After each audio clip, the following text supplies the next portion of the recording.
Halo, Assalamualaikum. Kami dari kelompok 1. Di sini kami akan menganalisis kasus pelanggaran manajemen ASN. Yuk simak beberapa video berikut ini. Kasus yang akan diangkat mengenai salah satu pelanggaran manajemen ASN kali ini yaitu kasus dugaan suap Jaksa Pinangki. Deretan orang yang diduga membantu memuluskan pelarian Joko Chandra saat berstatus buron sebagai terpidana kasus pengalihan hak tagih Bank Bali bertambah. Jaksa Pinangki Sirna Malasari kini berstatus tersangka dalam kasus dugaan suap terkait Joko Chandra setelah sebelumnya dicopot dari jabatannya di Kejagung. Nama Jaksa Pinangki terseret setelah beredar foto-fotonya bersama Joko Chandra. Dugaan sementara nominal yang diterima Pinangki sekitar $500.000 Amerika Serikat atau senilai 7 miliar rupiah. Penyidik pada Direktorat Penyidikan Jaksa Agung Muda Tindak Pidana Khusus berdasarkan bukti permulaan yang cukup tadi malam menetapkan tersangka dengan inisial PSM. Pemeriksaan atau LHP yang dilakukan pengawasan masih dilakukan cross-check atau penyidikan berapa sebenarnya jumlah yang diterima.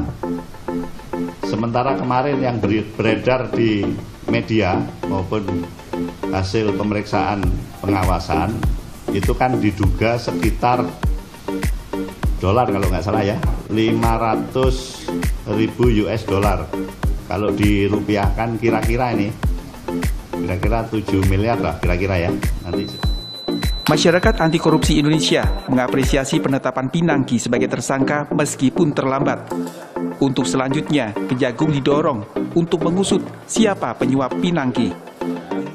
Sebelumnya mencuat sejumlah peristiwa mengenai Joko Chandra, mulai dari pengajuan peninjauan kembali di Pengadilan Negeri Jakarta Selatan, pembuatan EKTP, surat jalan dengan Kopbareskrim Polri, terhapusnya red notice, dokumen surat bebas corona Joko Chandra, hingga Jaksa Pinangki foto dengan Joko Chandra. Kasus manajemen ASN selanjutnya sebagai berikut.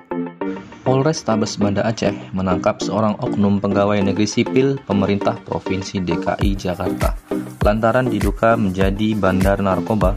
Oknum tersebut merupakan pegawai PNS di Dinas Perhubungan DKI Jakarta yang sudah hampir kurang lebih 1 tahun tidak berangkat bekerja.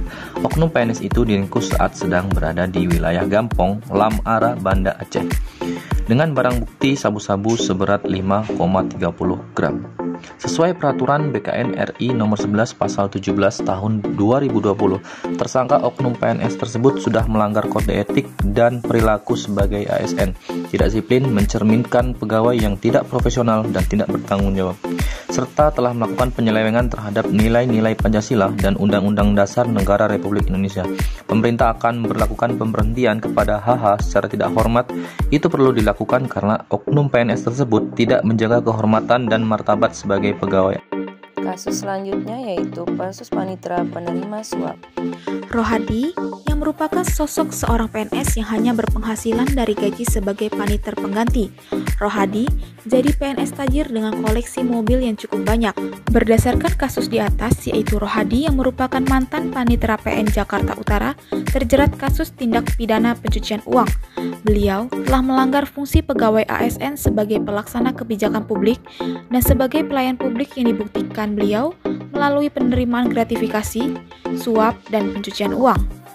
Dari perbuatan beliau ini telah melanggar Undang-Undang Nomor 11 Tahun 2017 tentang manajemen ASN, yaitu seperti melanggar manajemen ASN dalam lingkup melakukan kejahatan jabatan seperti menyalahgunakan wewenang jabatan untuk kepentingan diri sendiri dan untuk memperkaya diri sendiri. Berdasarkan Peraturan Pemerintah Nomor 53 Tahun 2010, tindakan yang dilakukan oleh Rohadi merupakan tindakan melanggar ketentuan disiplin PNS. Pelanggaran manajemen ASN selanjutnya yaitu pemecatan 9 ASN karena kasus korupsi. Sebanyak 9 orang aparatur sipil negara di lingkungan pemerintah Provinsi Sumatera Barat dipecat karena terbukti melakukan tindakan korupsi.